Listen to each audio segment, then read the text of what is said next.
Salmo 20, diz assim a palavra do Senhor. Salmo de Davi para o músico mor. O Senhor te ouça no dia da angústia. O nome do Senhor de Jacó te proteja. Envie-te socorro desde o seu santuário e te sustenha desde Sião. Lembre-se de todas as tuas ofertas e aceite os teus holocaustos. Selá. Conceda-te conforme ao teu coração e cumpra todo o teu plano. Nós nos alegraremos pela tua salvação e em nome do nosso Deus arvoraremos pendões. Cumpra o Senhor todas as tuas petições. Agora sei que o Senhor salva o seu ungido. Ele o ouvirá desde o seu santo céu e com a força salvadora da sua mão direita. Uns confiam em carros e outros em cavalos, mas nós faremos menção do nome do Senhor nosso Deus. Uns encurvam-se e caem, mas nós nos levantaremos e estamos de pé. Nos levantamos e estamos de pé. Por fim, verso 9. Salva-nos, Senhor. Ouça-nos, o Rei, quando clamarmos. Vamos mais uma vez a Deus em oração, pedindo a sua bênção por esse momento agora. Senhor Deus, o Senhor é o Deus que se revela ao seu povo, e o Senhor se dá a conhecer para nós, tão somente para que o Senhor seja glorificado no nosso meio. Clamamos, Senhor, que nessa noite, portanto, a sua revelação que está aqui diante de nós, a sua palavra nessa noite possa ser eficaz. Que o seu santo poder, do Espírito Santo, mexa nas entranhas do nosso ser, organize e separe as coisas na nossa alma, para que a sua Escritura lá esteja como senhora sobre todos os nossos desejos, sobre todos os nossos amores. Pedimos que o Senhor nos ajude a compreender a sua palavra nessa noite, pedimos que o Senhor me auxilie na exposição dela, que eu possa fazer com fidelidade, para que o povo possa crescer e juntos, como igreja, nós possamos adorar ao Senhor na beleza da sua santidade. Oramos em nome do nosso Rei Jesus Cristo. Amém.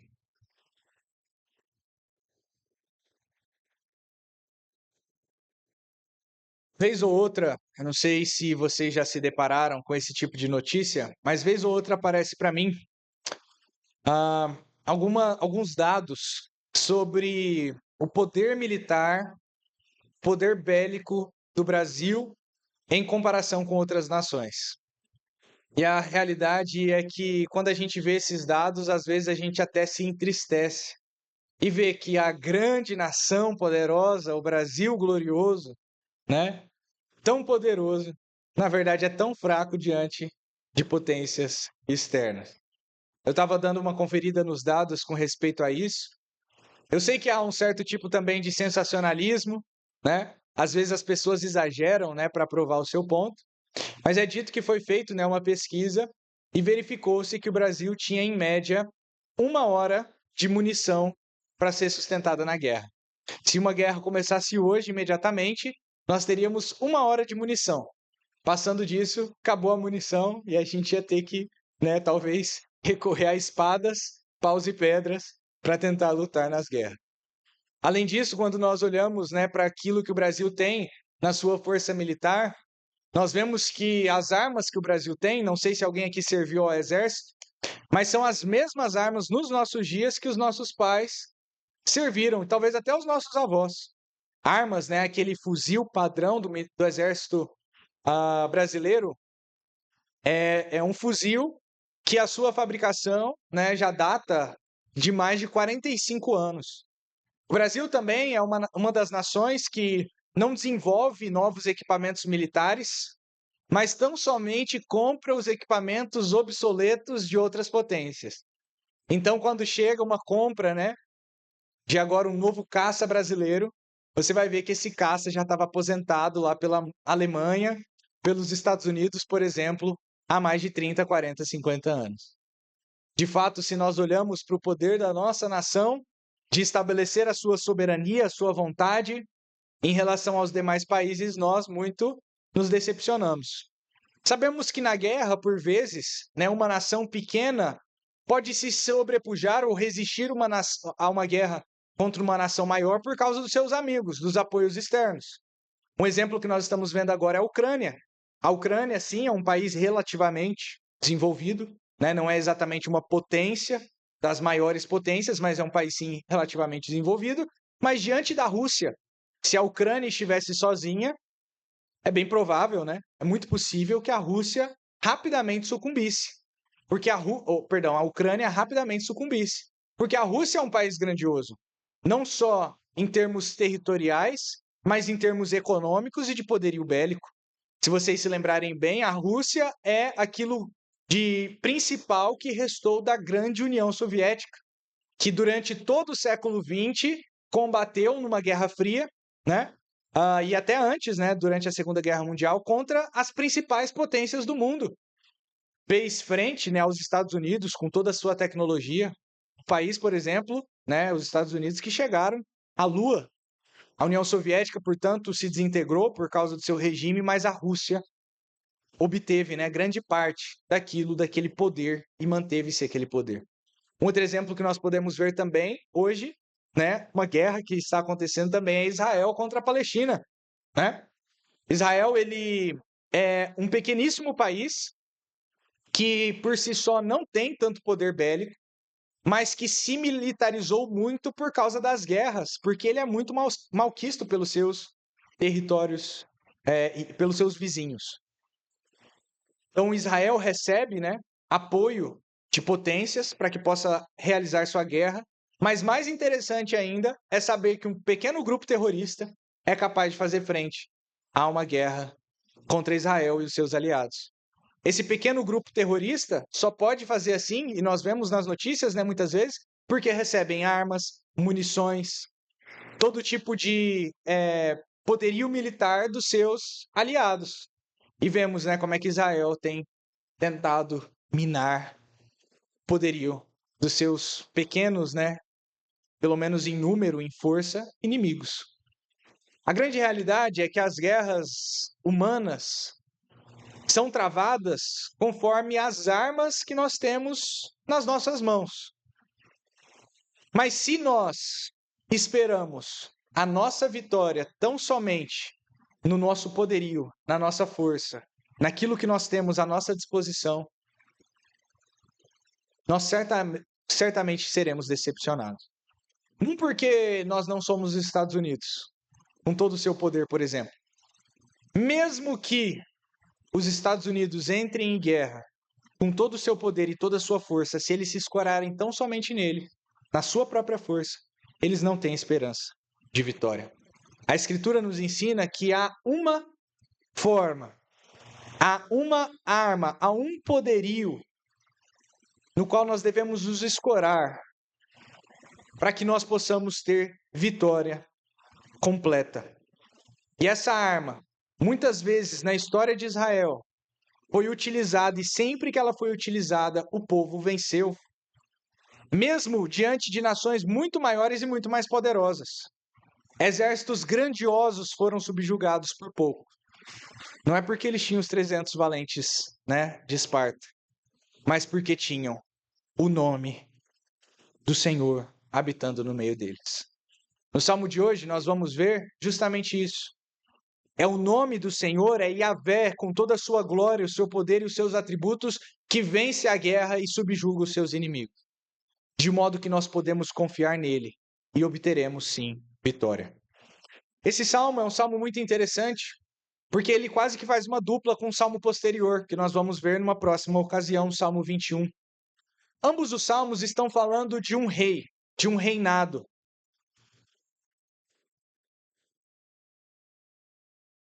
De modo que muitas pessoas até entenderam que ambos esses salmos eram um mesmo salmo, falavam de uma só coisa.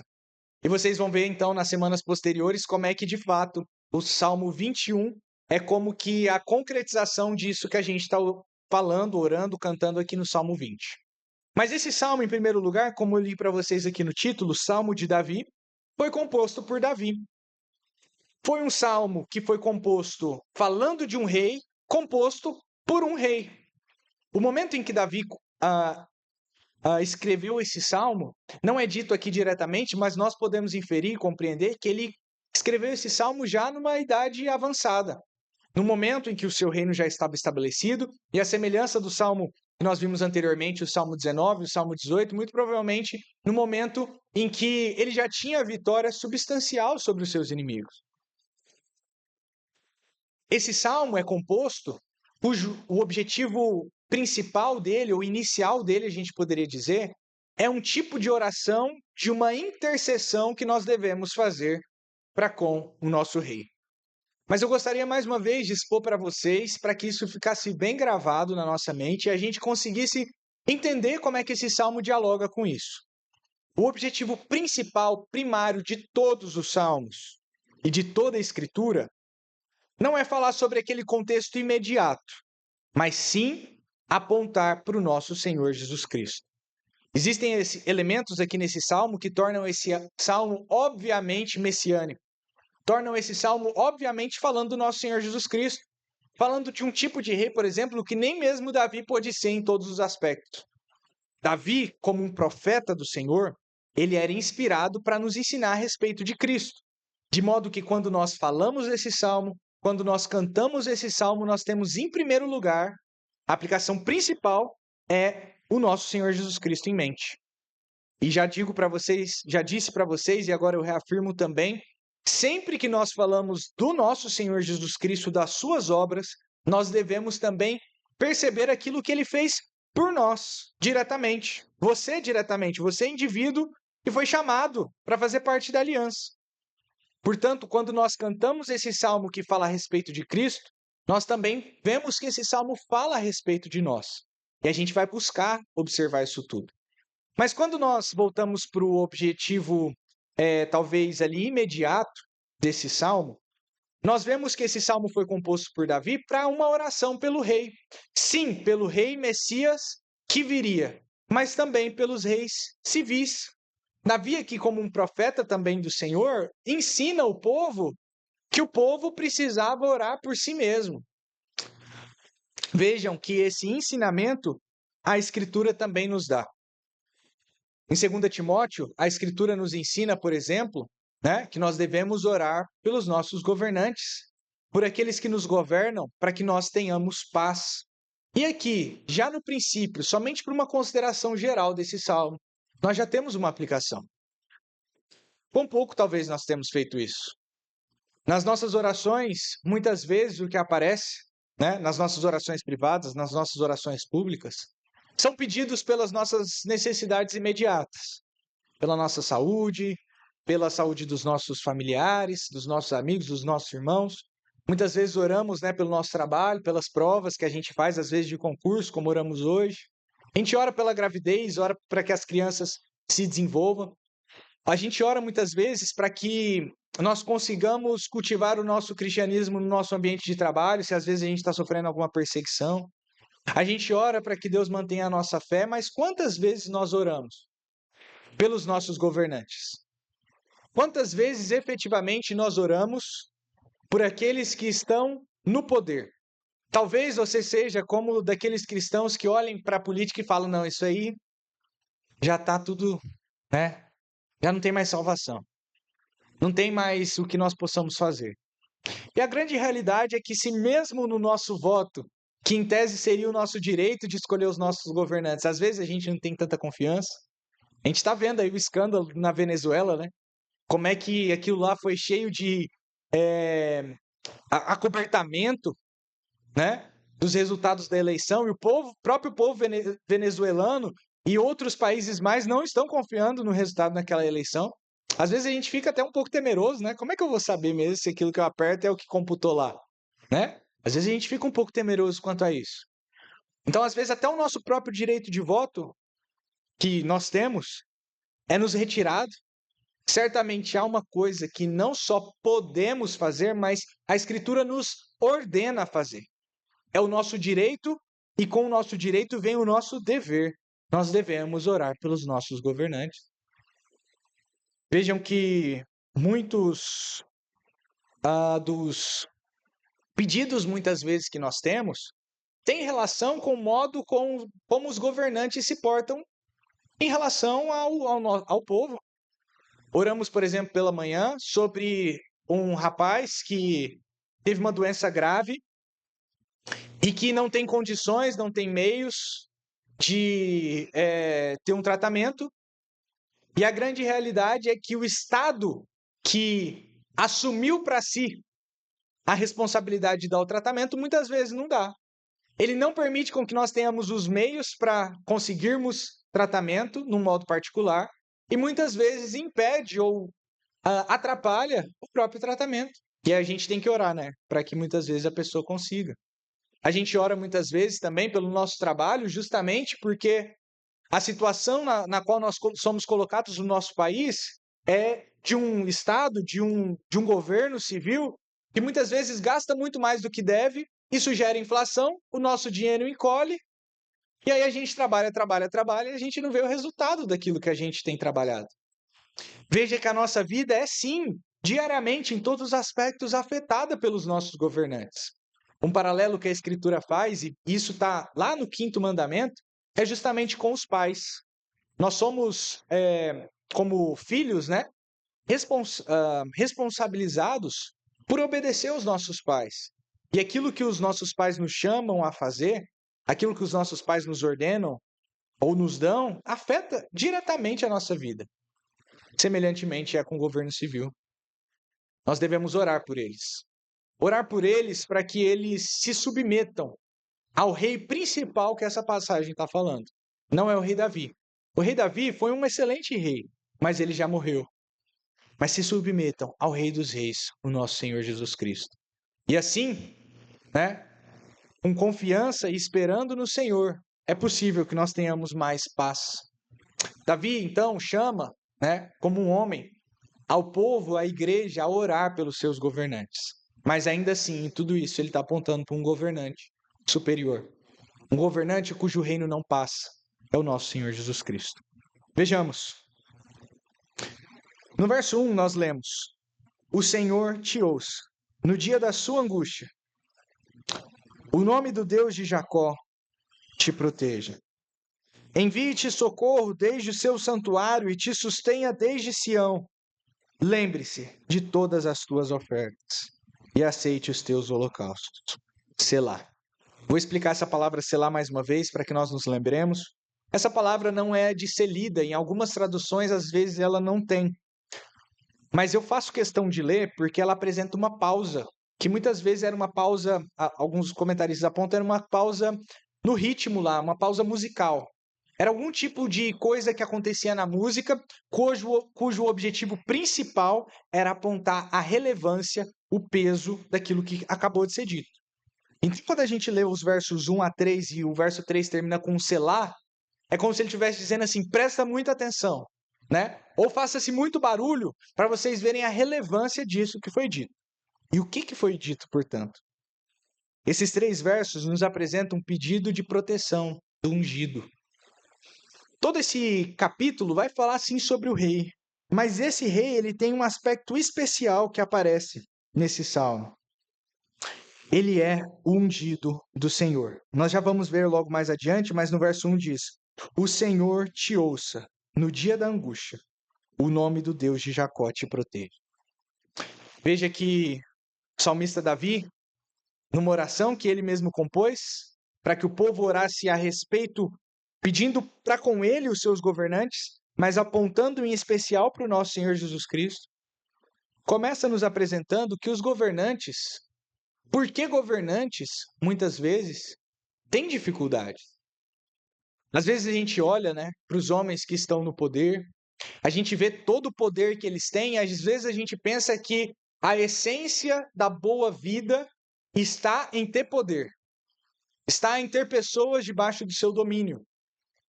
Como se, você fosse feliz, como se nada te acometesse de mal, se todas as pessoas gostassem de você, se todas as pessoas te obedecessem. Inclusive, algumas filosofias no século XX foram realizadas com base nisso.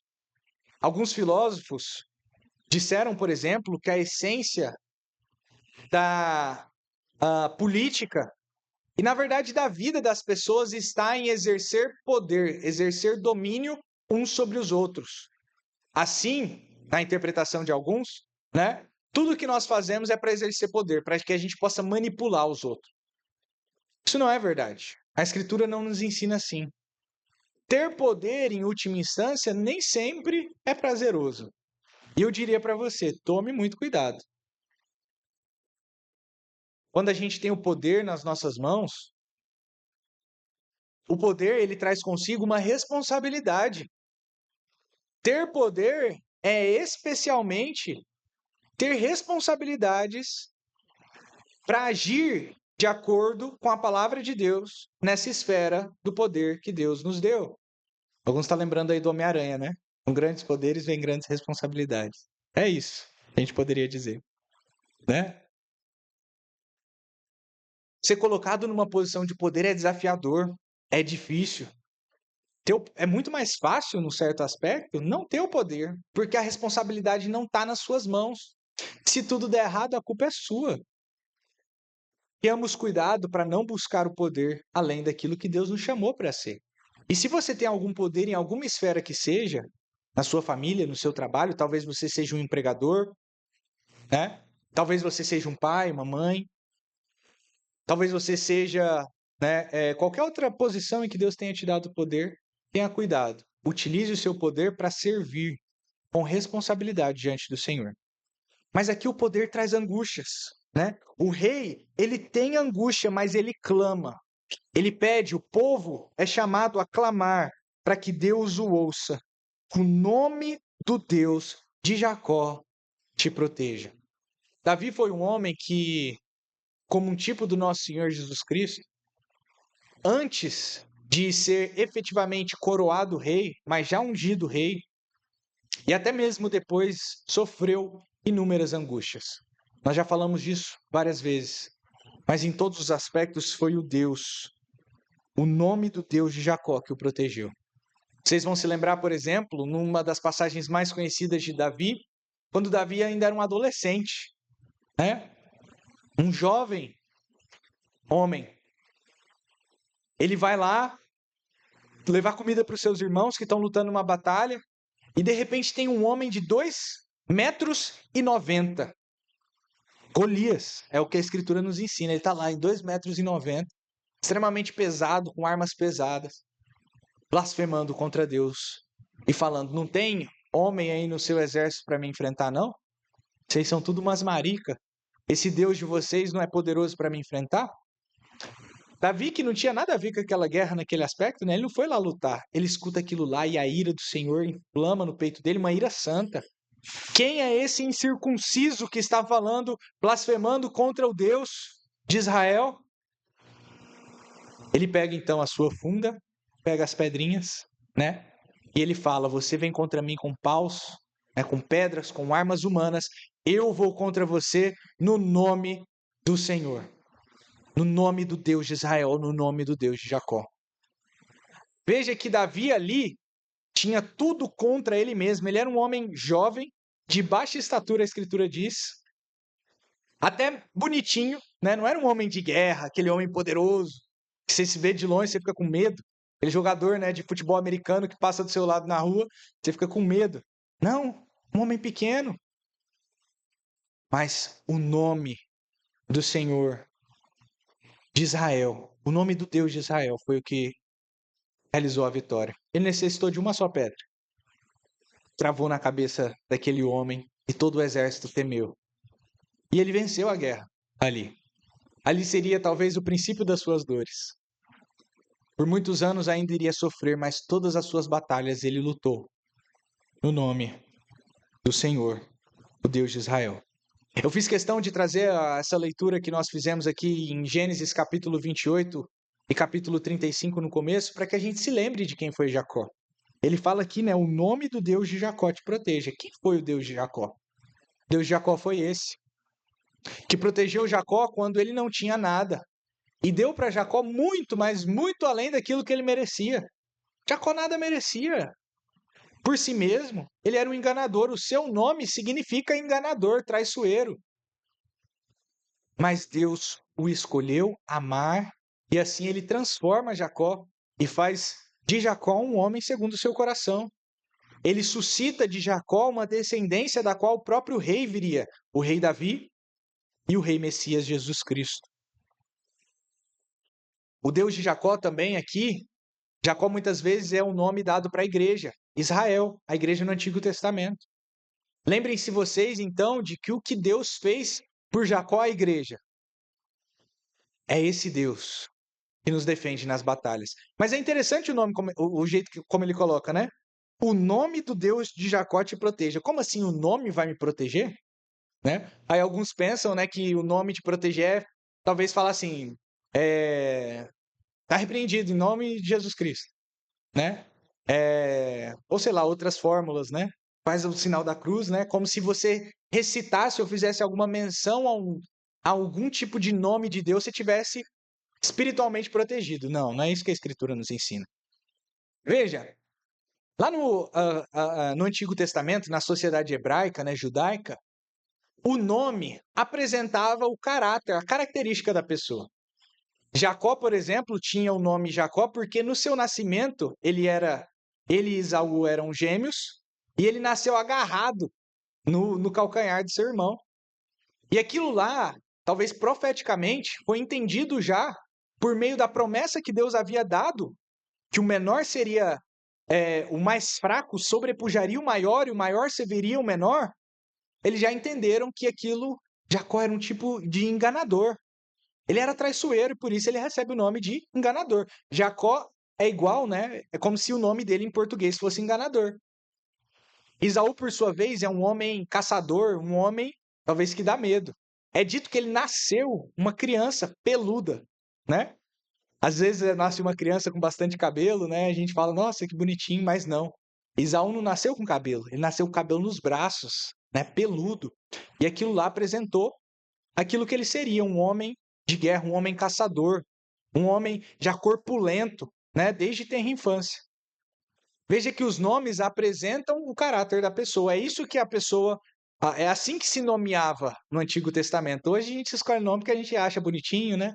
A gente quer homenagear alguém às vezes. A gente acha bonito, esse nome é tão fofinho, vamos colocar, tal. Tem outros motivos também, né? Mas na cultura hebraica era por causa de uma característica.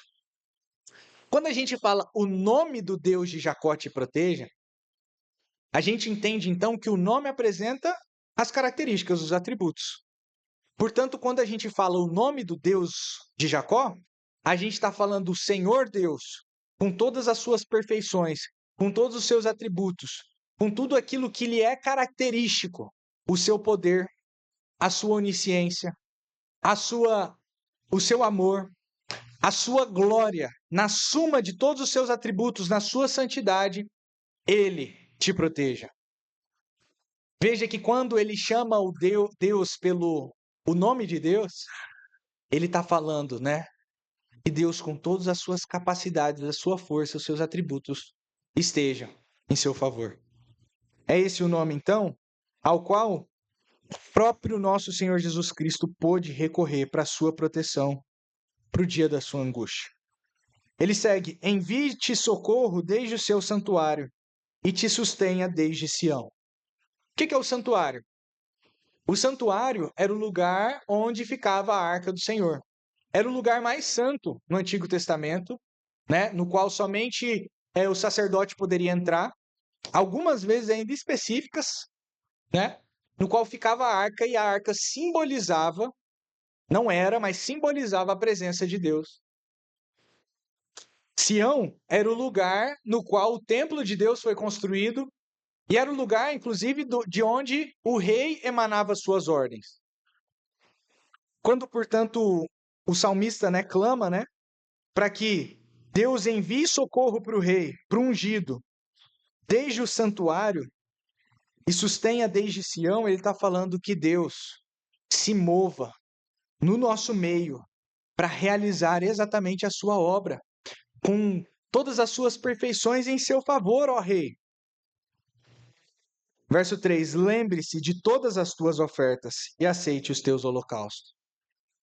Para que Deus faça isso, portanto, para que Deus intervenha no dia da angústia, para que Deus se coloque com toda a sua força e o seu poder a favor do seu rei, era necessário que o rei adorasse a Deus.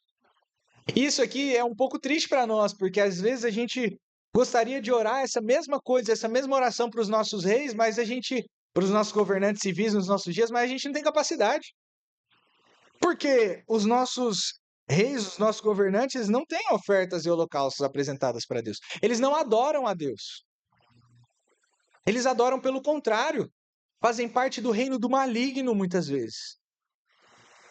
Por isso nós devemos orar para que os nossos reis se arrependam.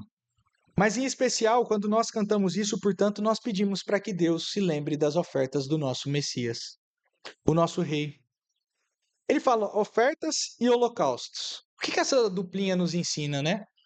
Essa palavra ofertas apresenta alguns sacrifícios que a gente leu hoje ainda, né? Lá no começo.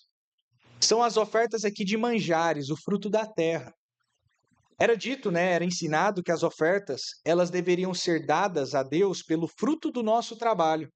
E quando você fazia isso, você cultivava a terra durante todo o ano, vinha as primícias, você entregava, você dava 10% de tudo que era seu.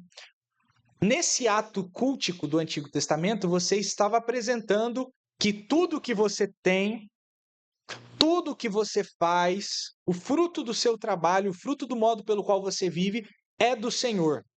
A analogia que é feita na Escritura com respeito a isso é a seguinte. Tinha um rei. O rei ele tinha uma grande porção de terra. E todos aqueles que eram seus súditos, os seus vassalos em especial, eles tinham que pagar um certo valor, um tributo, um dízimo daquilo que era da sua terra em reconhecimento à submissão àquele rei que era dono de todas as coisas. Às vezes a gente aprende isso no feudalismo lá, né? Nas aulas de história lá do sexto ano, talvez. Talvez você se lembre, talvez não, né? Então é assim, pagar imposto é efetivamente apresentar a submissão a uma autoridade que é corretamente estabelecida de um povo, de uma nação, etc.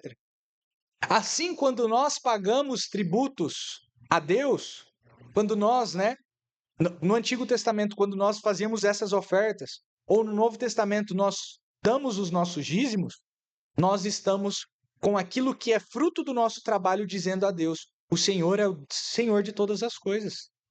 O Senhor merece todas as coisas, porque na verdade é o Senhor que deu para o meu deleite, para o meu desenvolvimento como mordomo do Senhor.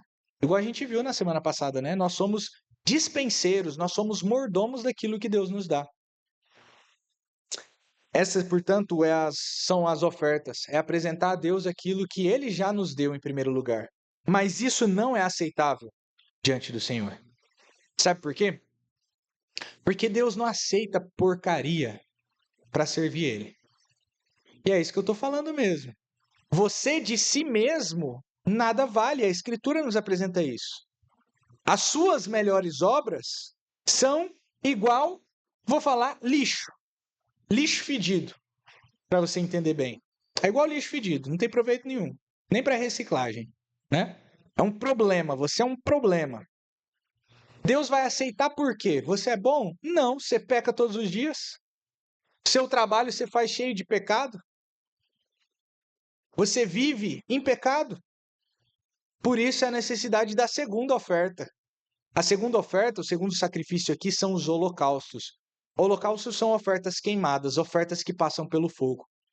No Antigo Testamento, o holocausto era um animal que era morto, colocado no altar, e ele, como um todo, deveria ser completamente queimado. Esse holocausto aqui nos apresenta o sacrifício de Jesus. A necessidade que nós temos de um substituto para receber o fogo da ira de Deus no nosso lugar, para que a gente não receba. E somente através da ação desse substituto, aí sim nós nos tornamos purificados e aí sim nós começamos a ser aceitos. E os nossos tributos a Deus podem ser aceitos. Por isso que essa duplinha anda junto. Ele está falando assim, que o Senhor aceite a propiciação pelos seus pecados e aceite, portanto, todas as ofertas que decorrem disso. Que o Senhor te purifique por meio do sangue do sacrifício e você seja aceito, portanto. Como é que isso pode ser explicado ao nosso Senhor Jesus Cristo? Em primeiro lugar, o nosso Senhor Jesus Cristo, em todos os aspectos, praticou o culto a Deus verdadeiro perfeitamente. Ele nunca pecou. Mas, em segundo lugar, quando nós oramos para que Deus aceite o seu holocausto, o principal holocausto que Jesus Cristo fez foi Ele mesmo, em nosso favor. Jesus Cristo não tinha pecados de si mesmo, mas Ele era aquilo que foi sacrificado para que nós pudéssemos ser aceitos no seu reino. Quando nós oramos, portanto, que Deus aceite o holocausto e as ofertas de Jesus Cristo, nós estamos orando para que aquele sacrifício seja eficaz na nossa vida. E por isso ele coloca, Selá. Rufem os tambores, ou sei lá, né? Faça silêncio, prestem atenção nisso que foi dito. Senhor, aceite a oferta e o sacrifício, o holocausto do seu ungido.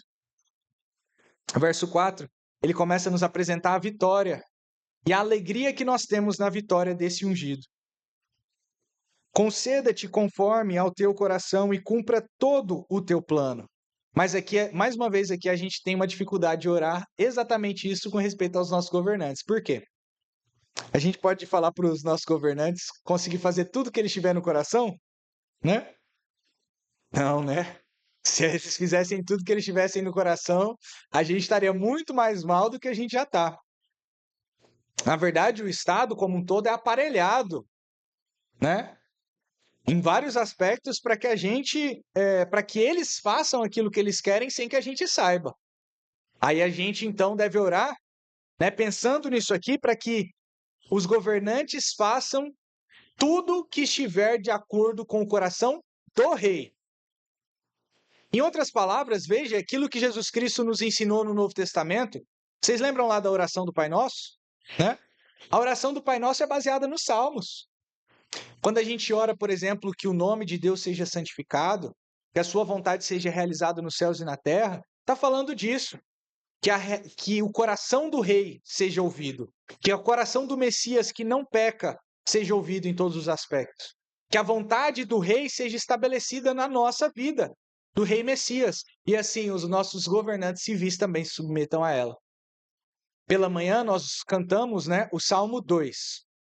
O Salmo 2, no finalzinho, fala assim, né? Prestem atenção.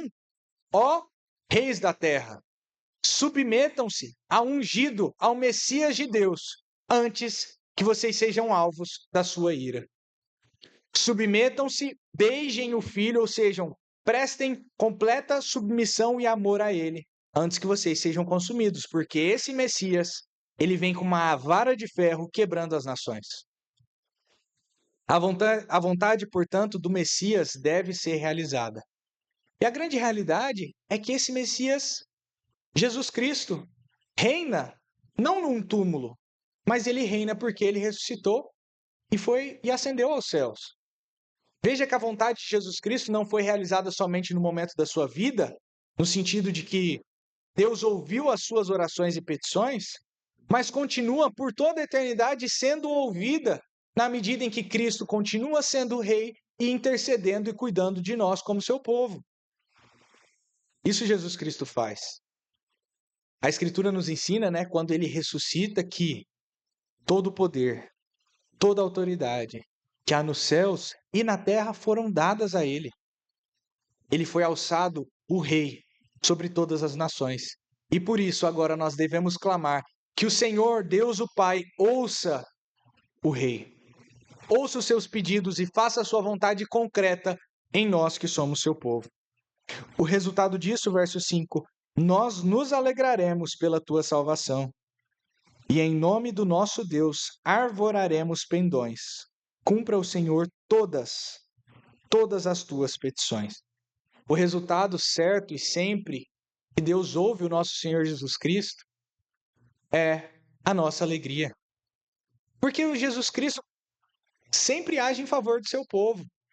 Veja que a vontade do nosso Senhor Jesus Cristo é, em alguns momentos, em que nós sejamos contristados, entristecidos, com vários tipos de provações. Mas Jesus Cristo faz isso para quê? Para que o valor da nossa fé seja evidenciado e purificado. 1 Pedro já nos ensinou isso. Nós já falamos disso várias vezes.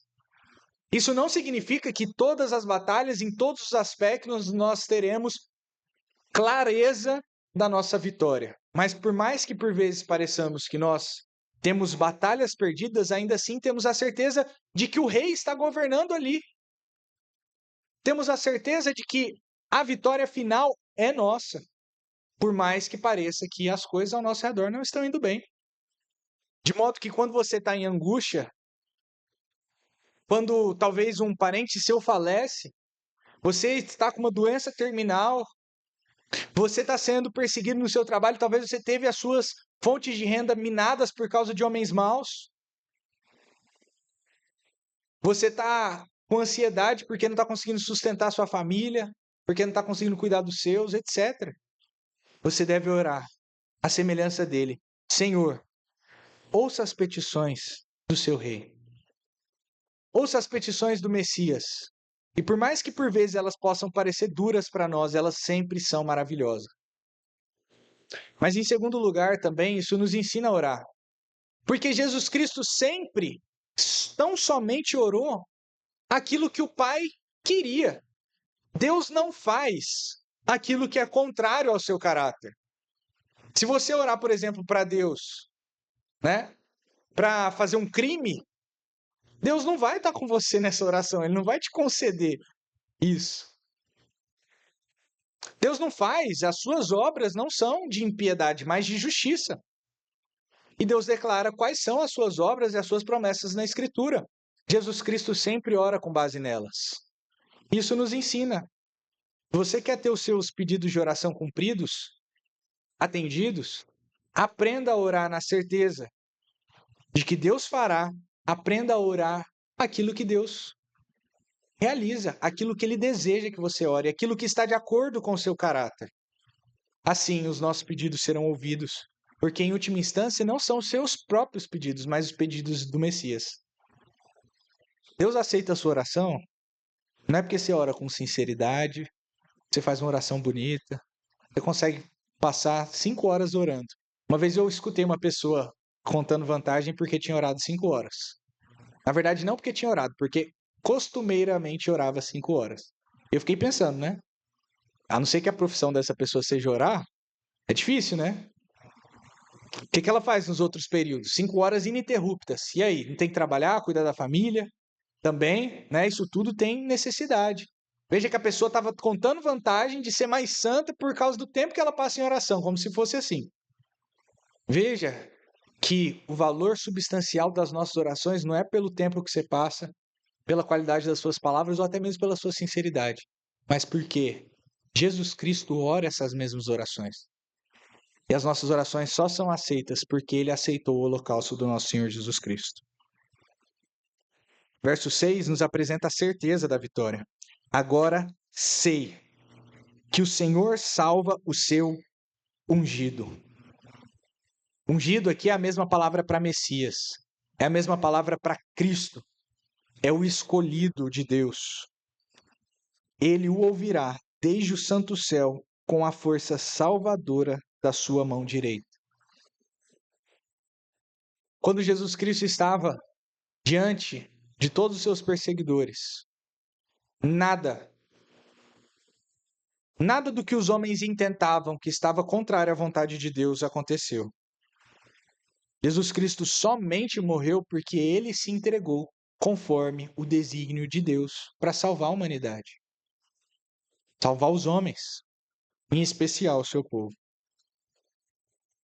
E assim, Jesus Cristo, nos seus momentos de dor, nos seus momentos de angústia, no seu ministério como um todo, na sua vida, ele orava a Deus por salvação. Nós vamos ver no Salmo 21 como é que isso se torna concretizado na vida de Jesus, quando é dito, né? O que que... Vou ler com vocês só para a gente ter um spoiler, né? Capítulo 21, verso 1. O rei se alegra em tua força, Senhor, na tua salvação grandemente se regozija. Cumpriste-lhe, está falando do passado, né? O Senhor cumpriu o desejo do seu coração e não negaste as súplicas dos seus lábios. Veja que no capítulo 21 vai começar a apresentar o que que Deus fez, agora está pedindo para que Deus faça no futuro, né? E no capítulo 21 apresenta o que Deus fez em relação ao seu Messias. E é efetivamente isso. Deus salvou o seu Messias. Ele não deixou sua alma na morte, mas ele ressuscitou, recebeu o seu sacrifício, aceitou as suas ofertas, aceitou o seu holocausto e alçou o seu nome acima de todo nome, para que o seu povo se alegrasse. Assim, nós nos alegraremos. Verso 5, né? Em nome do nosso Senhor, arvoraremos pendões. O que é isso, né? Arvorar pendões. É pendurar como se fosse bandeiras, troféus, insígnias, símbolos da vitória em árvores. Que era um modo do povo se alegrar quando eles venciam uma vitória, ou uma batalha, quando eles tinham uma vitória numa batalha.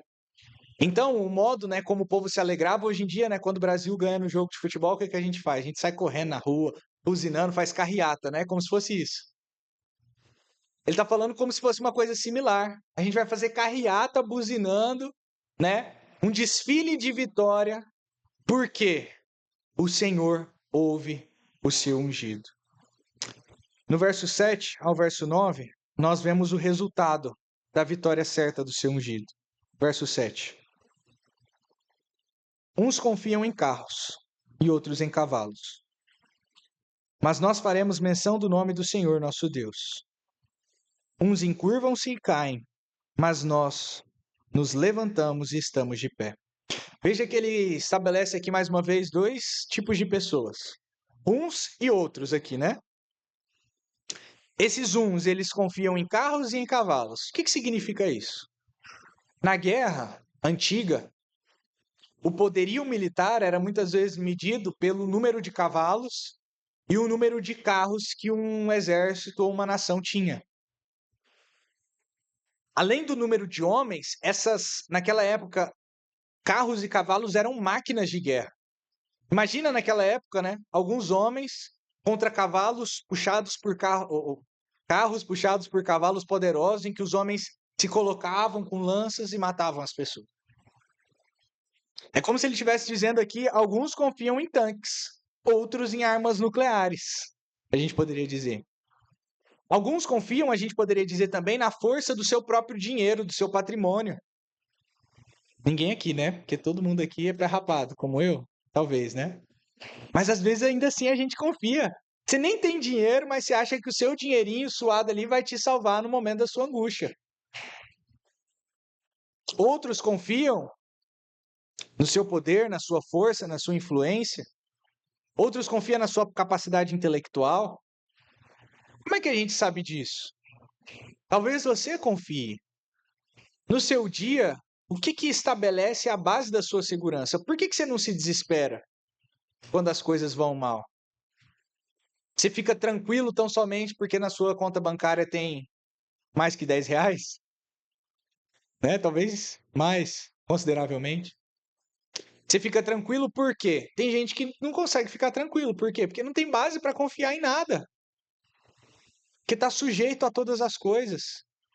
Veja que enquanto uns confiam nas suas próprias coisas, nós faremos menção do Senhor nosso Deus.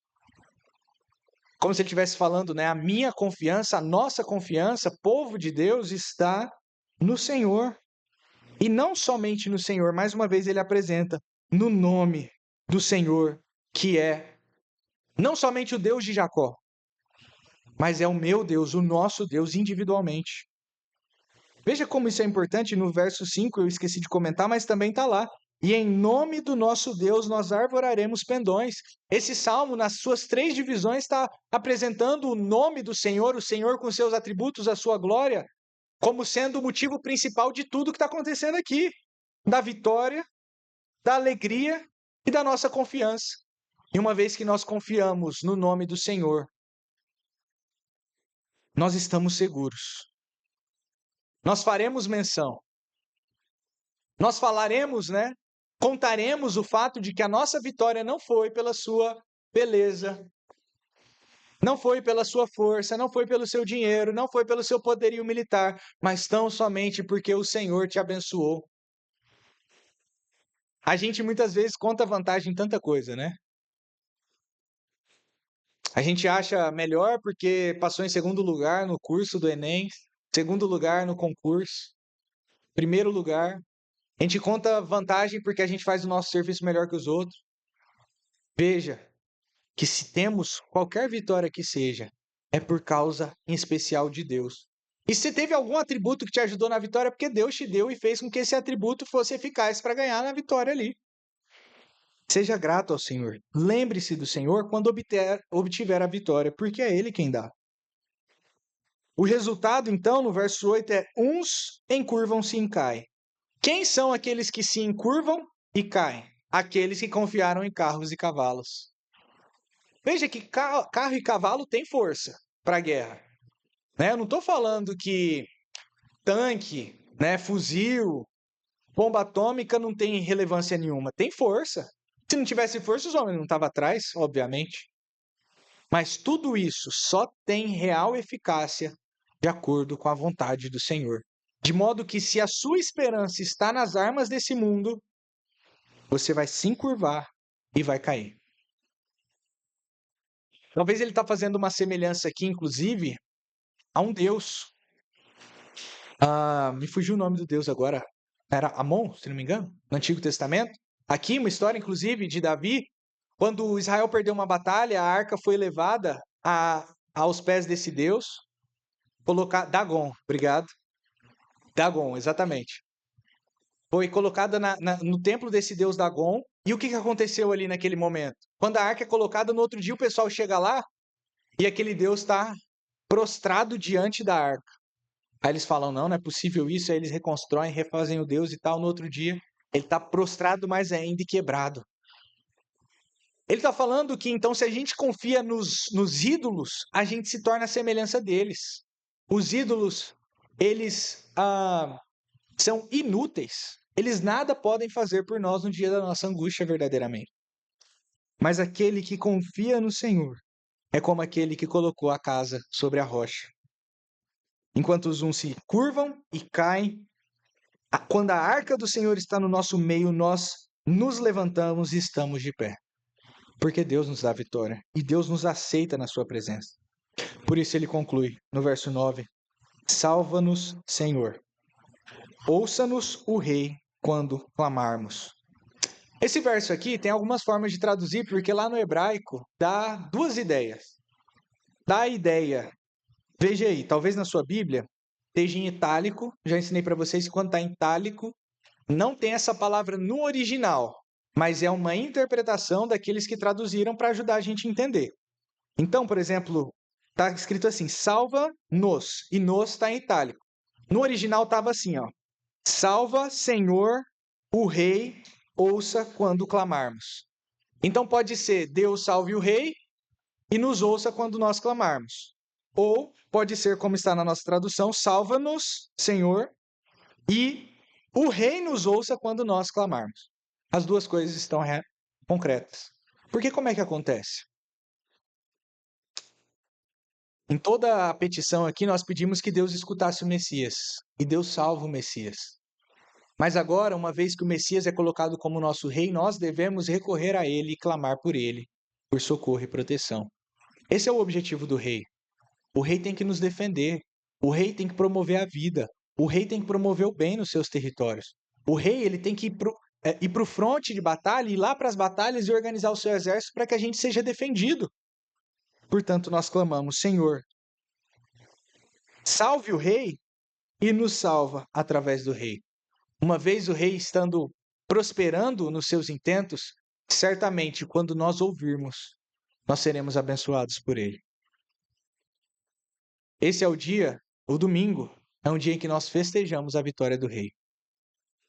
É o dia em que o rei realizou a sua obra, morrendo, realizando o seu próprio holocausto, mas ressuscitando e entrando, portanto, no seu reinado, na sua glória. O domingo nos apresenta, portanto, o fato real de que o nosso Senhor Jesus Cristo hoje reina. E por mais que os nossos olhos carnais queiram a todo momento buscar confiança nas coisas do mundo, pelos olhos espirituais nós só sabemos que toda a história é o palco das orações do rei para o Pai sendo atendidas. Nós sabemos que tudo o que acontece na história, ou já aconteceu e ainda vai acontecer, está debaixo daquele que tem todo o poder e autoridade. E por causa disso, nós temos esperança concreta e real na vitória. Satanás não vencerá. Pode parecer às vezes que ele vence. Nos filmes aparece assim, né? O mal parece que vai vencer. Todo filme. Mas o que acontece? No final, tem um final feliz. Os filmes que não têm final feliz já são a distorção disso tudo. É falar que de algum modo o mal vai vencer. É trazer um vazio existencial do homem que se curva e cai e fica prostrado porque não tem mais salvador para ele. Mas a grande história da salvação nos apresenta que Jesus Cristo já venceu e está exercendo o seu reinado. E a sua vitória será completamente clara na vida da sua igreja. Confiemos nisso e nos alegremos nisso, participando justamente da refeição do Cordeiro. A festa. Hoje é o dia de festa, tem comida, né? Vamos comer. É um símbolo, obviamente, né? É um sinal, mas de que o rei já venceu. Vamos orar. Senhor Deus, nós glorificamos o seu nome, porque Jesus Cristo foi aceito na sua presença e coroado como rei sobre a sua igreja e sobre todo o mundo. Clamamos que a sua vontade seja realidade na terra e através dela que a glória do seu nome, santo, precioso e glorioso nome, seja proclamada entre as nações e que os homens acordem da sua letargia espiritual e se sujeitem àquele que tem todo o poder. Que isso seja realidade nas nossas vidas, que nós nos sujeitemos ao Rei. E nessa mesma semelhança, Senhor, nós pedimos pelos nossos governantes. Clamamos, Senhor, para que nós possamos viver dias de paz. Clamamos para que os nossos governantes se arrependam. Clamamos, Senhor, para que o nosso país se coloque aos seus pés e o seu nome seja glorificado no nosso meio, nos nossos dias. Em nome do nosso Senhor Jesus Cristo, o Rei, oramos. Amém.